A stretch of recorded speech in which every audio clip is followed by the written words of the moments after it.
Today's video is born out of just sheer frustration. And at the time of recording, this is the night after England lost in the Euro tournament.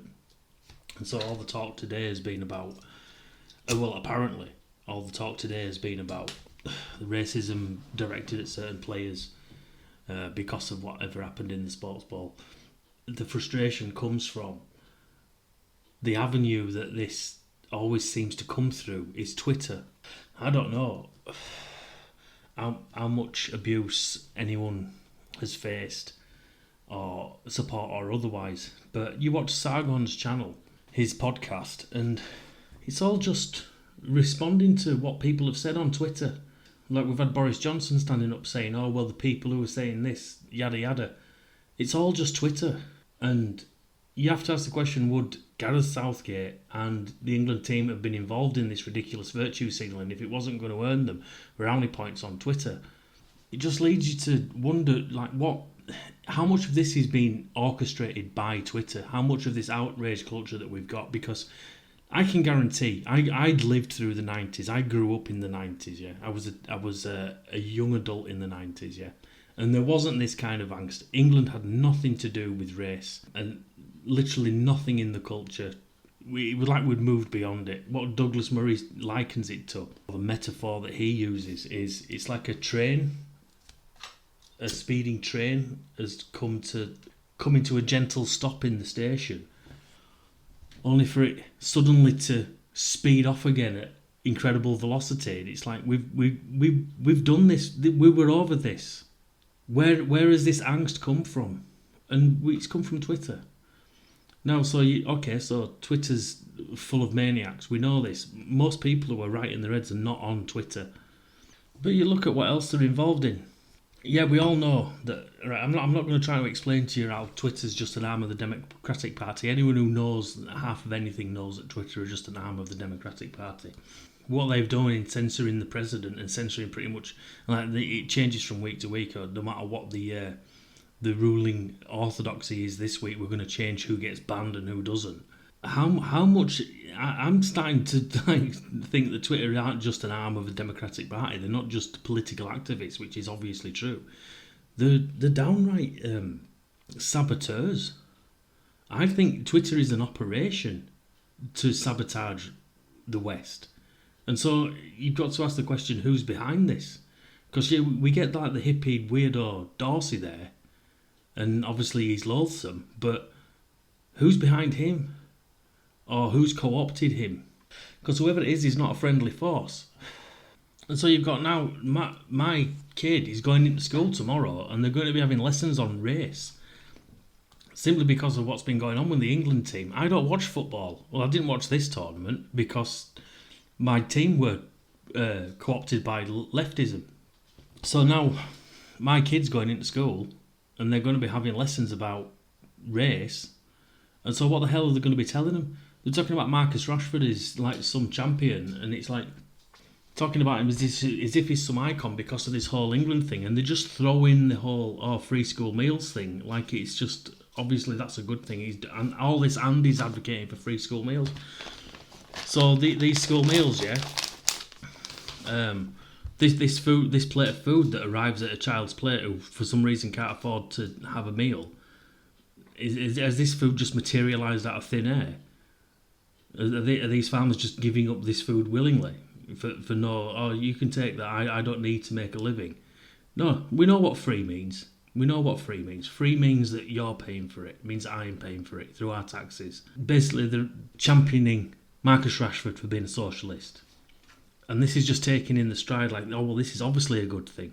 It's obviously a good thing, but anyone who doesn't have a trained ear for political speak, it's not taken in. The cultural side of this is where they're coming at people because they can't win the democratic side.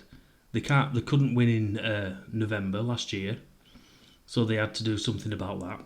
And seemingly in lots of places in the world they can't win through the ballot box, so they're either going to have to similarly adjust the elections like they did in America, or they're going to have to come for people culturally because they can't win democratically. So this is where they're coming, and they've come for like the holy grail of English culture, which is the football team. And yeah, I've been very disappointed that there wasn't enough people who took a stand, literally took a stand, and said to the football team, get off of your fucking knees. But they know this. They know that it's too sacred, that people, there's no way that people are not going to watch England. So they can go for that. And so you've had all the socialists and everyone being massively on board this time around because we've got virtue signalling associated with it. They won't give a shit next time if there's no reason to. They'll have moved on to something else. They've already fucked up Formula 1. So, right, let's fuck up football and we'll move on to something else. What else is sacred? That'll, the monarchy. Once Elizabeth II goes, that's it. The monarchy's in the firing line. They've already fucked up. Like the lineage, what's coming down the line is not good for the monarchy. And then all these conservatives are going to have Pikachu face when there's people calling for a kind of a movement, a Republican movement to bring down the monarchy. But it'll come through the same avenue. It'll come through Twitter.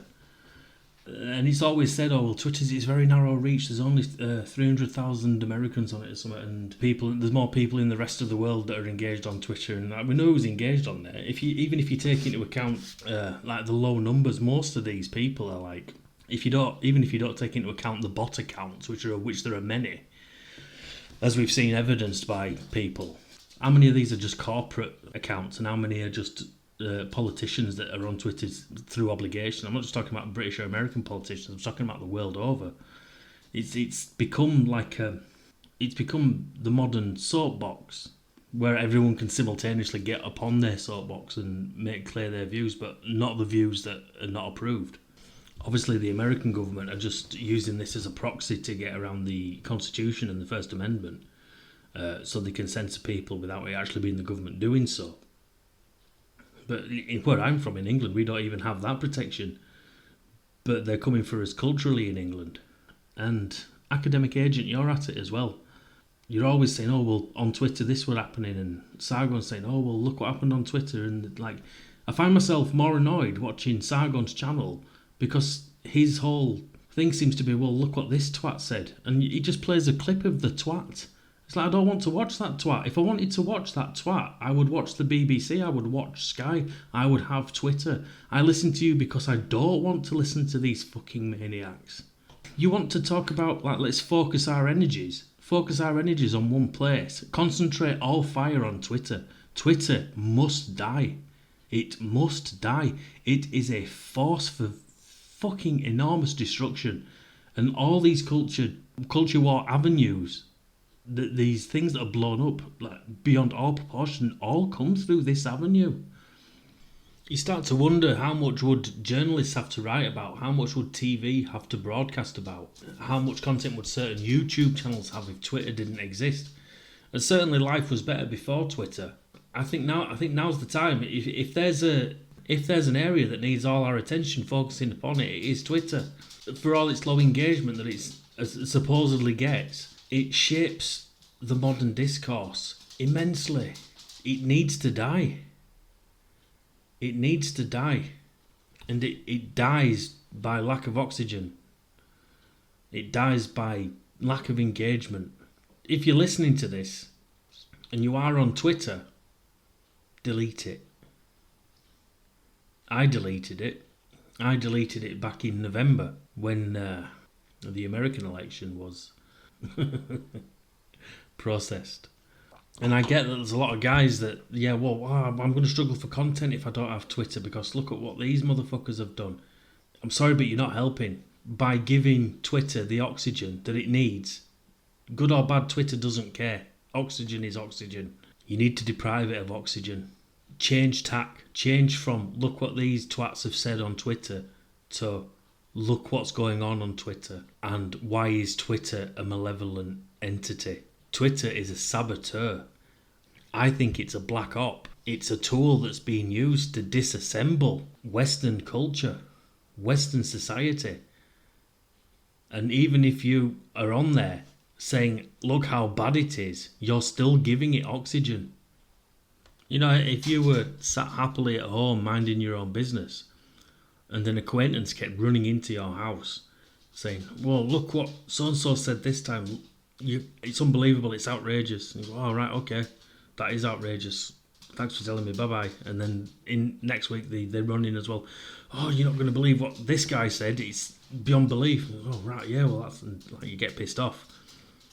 How long before? How long do you keep going before you say to the guy, look, just fuck off. Get out of my house. The only thing that happens every time you come over is you piss me off. And so I don't want you to come over anymore. That's what we've got to do with Twitter. Yeah, it's compelling. But trust me, the addiction that you have to Twitter is not an addiction to Twitter. It's an addiction to your phone. Once you delete Twitter, you'll find yourself still wanting to fiddle with it and scroll and look at things. So it's a greater problem. It's something that I'm still dealing with. Twitter is just too bad for your personal mental health and for society's mental health to give any oxygen to. And so, again, try to be a bit more positive. For your own peace of mind, for your own sanity, delete Twitter. Read more books. That'll do.